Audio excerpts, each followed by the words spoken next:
make sure you are best friends with your inspectors. So, doesn't I've had partners before that like to yell and scream at inspectors. Does not work at all. You do No. not want to get on their bad side. You want to make sure you're doing things by the book. Welcome to the 5 Questions Podcast, where we unlock real estate and business insights one question at a time.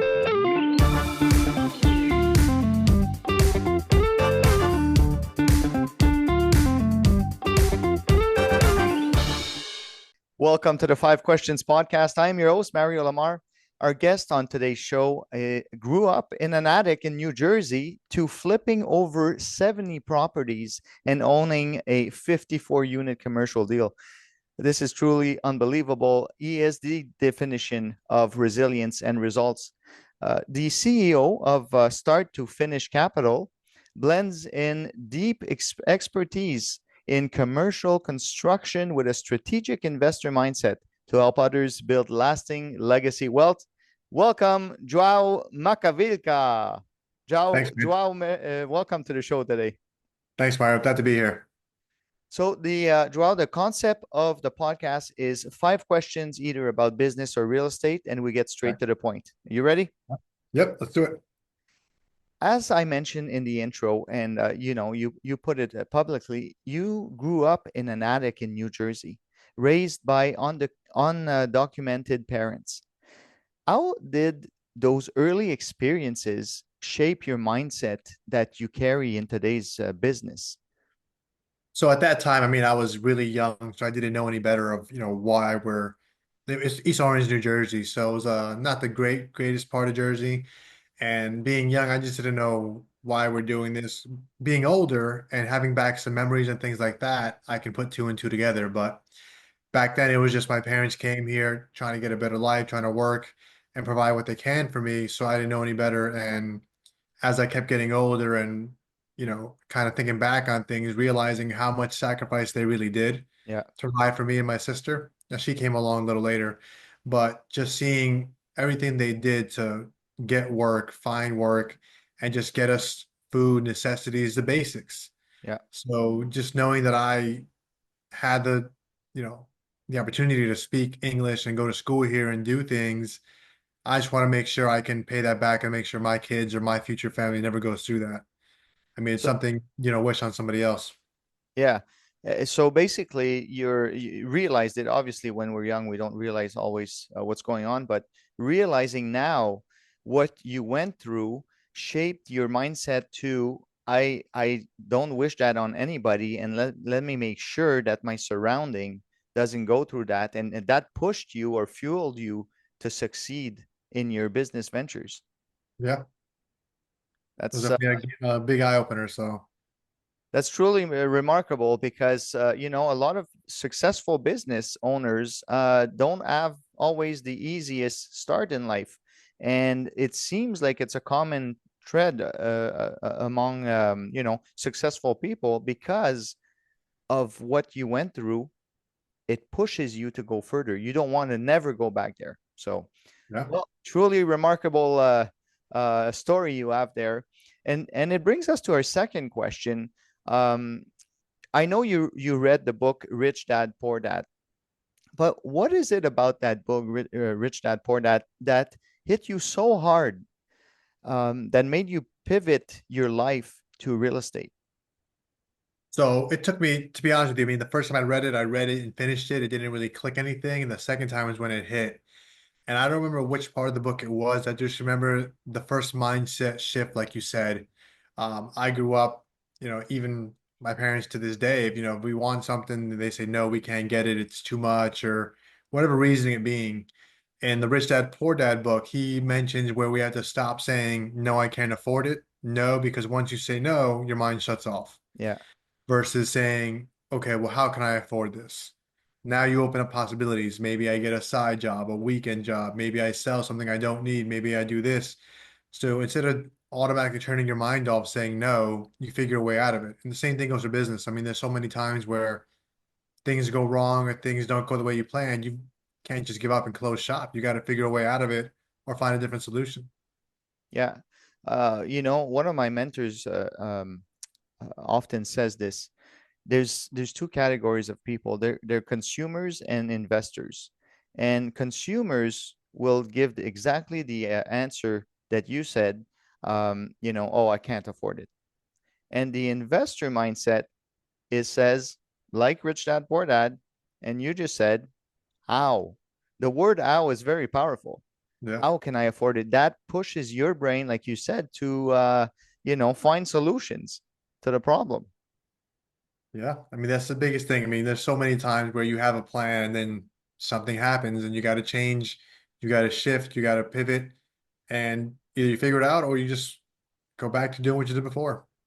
Yeah, and that's where the difference, where the separation, where the investors, the successful people, and the majority of other people in society in general, they will stop at just as soon as it requires a little bit of efforts, or for you to figure out a problem, they will stop there. Yep. And then the people who pushes further, well, guess what? After that, success come. It's not Mhm. always easy from the start, but once you keep on pushing, that's when it happens. Exactly. Brings us to our third question. Now we understood where you came from. Your mindset shifts. You had to, like you said, transform your mindset. Now you flipped over 70 properties, including 48 commercial deals. There's certainly lessons that you went through. What is the biggest lesson most people miss when scaling from, let's say, residential to commercial real estate? So the biggest thing in scaling wise, so I started with my own residential properties, duplexes, and the goal was to get the commercial down the road a few years later. Yeah, And that was just my plan. I always wanted to do things on my own. What really shifted was going to real estate events, meeting other people, building my network, and building other people that have experiences that I don't have, and teaming up with them to be able to get there faster. So, I got buddies that do underwriting, capital raising, and then they don't do much construction. So we fit perfectly as far as what can we do where I'm good at, yeah, you're not that great at, or where you're good at, I'm not that great at it. If we get together, there's almost nothing we can not handle. yeah. I mean, I love the fact that on these commercial deals we're on now, there was very minimal, if any, involvement with construction for my partners because they know once that date hits and I go, it's going to get done. So it's kind of hands off at that point, and I bring that experience for them. You mentioned something about the another shift or another change. You said you go to a lot of networking events or you network with people, and then after that, you find the proper partners to partner with, the proper people that fits like a puzzle, right? Mhm. They don't do the same things as you do. You have to complement each other. And I'm a big networking guy, and that's what I'm known for. Uh, I want to emphasize on that point. Do you think that you could have done these projects without that aspect of the networking or finding people that complements each other? How really important is it, do you think? I would not have any commercial properties if I did a network. I would probably have, from when I started, maybe an extra 4 or 5 properties of my own, but I would not have been able to close on buildings or be a partner on buildings. It just wasn't going to happen. My expertise is in construction, management, things like that. So I have zero idea about capital raising for big deals. I have zero idea on underwriting a commercial deal or finding these brokers. Yeah. That's where they step in, where they already had that experience, they already know people, and they can fill in the gaps. So I truly feel without them being on the team, I would not be where I'm at today. And this is what I'm trying to extract the information for our listeners is you say it yourself, you're part of a bigger team and different players, and a lot of time we try to do it on our own, which in my mind and in a lot of people's minds it's a mistake, because you're going to take longer and you're going to achieve smaller things.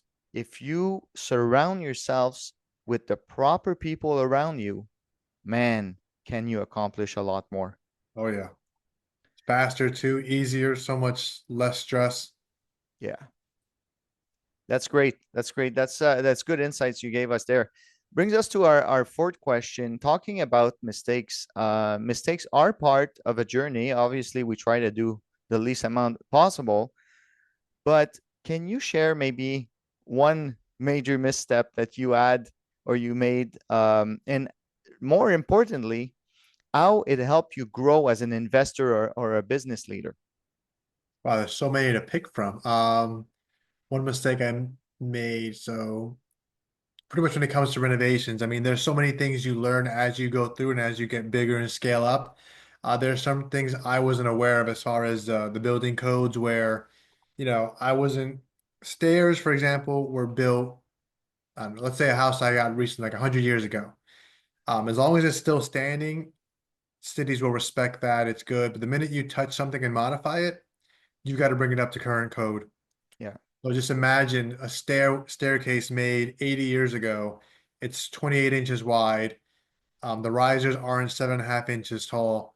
So bought a house that had the stairs taken off and didn't do measurements. It's like, oh, building stairs isn't that hard. It can be done.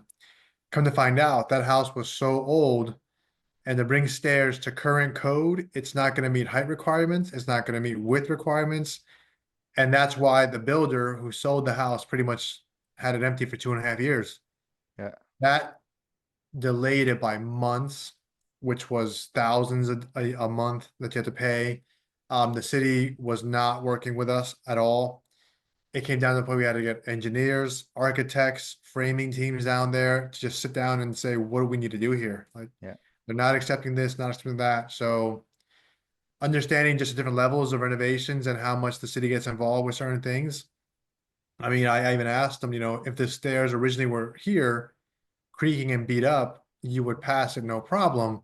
But now that we're doing a brand new set of stairs, the same way they were before, stronger than ever, it's just not going to pass. So make sure you understand what you're getting into, make sure you understand the building codes, and make sure you are best friends with your inspectors.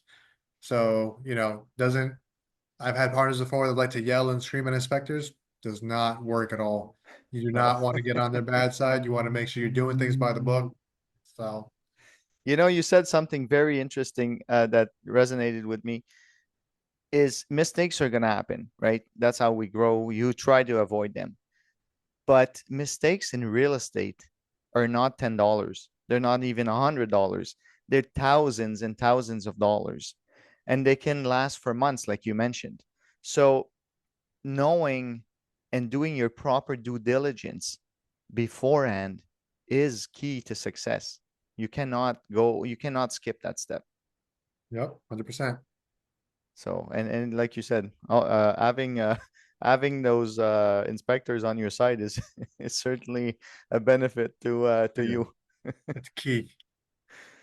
Well, Joao, that brings us to our fifth and final question for today. But before we go, I'd like to ask you, you've built a powerhouse network. We talked about it of suppliers, subcontractors. What advice do you have for someone trying to build relationships that really moves the needle to where you are and where you want to go? So pretty much you got to put yourself in the room where you want to be. So go to these events, find out who's done 50 flips, 100 flips, whatever you want to call them, who has buildings, and just see how you can get in the same room with that person, whether it be taking them out to dinner, coffee or a drink, random text here and there, whatever you can do to kind of be in that same room to see how they think, how they flow, and just ask them how did they start? How did they, get bigger and everything? I mean, the people I meet, they can give my company name to Sherwin-Williams. You get a corporate discount across the US, Home Depot. So you can always ask for the manager and just get to know them. And they have certain sales they have during the week. They'll call you or text you. I mean, I got them calling me or texting me, hey, this is going on clearance soon. Do you want it? And you get things really good. But it has to be networking there. I mean, you've got to know what you need, where those vendors are, where the people are, because they have, painters, they've got sheetrockers, they've got HVAC connections. Like, Yeah, skip those steps that they went through because they may have gone through five HVAC guys till they found the one that's really good. yeah. So now by asking them, they're going to give you that person right away. You skipped all the headache and heartache because you found the person that, had to go through. And again, you said something very interesting, and I want to make it clear to our listeners. networking, you get into the rooms with people, and you said something key. You got to ask them questions and take them out for lunch and coffee. This is way different than networking at an event where you just do a transaction of business cards. This is superficial. Really get to know the people, and before you even ask for something, right? This is a people business. The more you get to know a person on a personal level, the better your chance are at a quality relationship, rather than you just exchanging give me your card, I'll call you, right? Right. So you said it. I love what you said there, because it's true. I do it every day in my business, and you're 100% right. And you deal with a lot of different contractors and people. So Yeah, you got to go through all the bad to get the good. But that's a question. The guy I'm going to give you has already gone through it. He knows what to do. absolutely. So you're based in still in New Jersey, No, I moved. I'm in the Carolinas now. I'm in North Carolina. North Carolina. So U.S. contractor. You have licenses in different states. Yep, Which North and states? South Carolina. What's that? North and South Carolina. North and South Carolina. So you can, if some of our listeners are looking for a contractor, we'll put the links in the description below. You can reach Joao, and he can help you with your renovations or construction.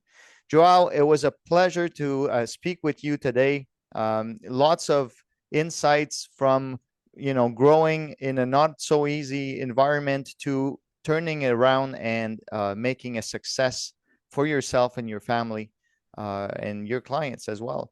Thank I you for being appreciate on it. the show. Thanks for having me, man. I appreciate it. Thanks for tuning in to the 5 Questions podcast.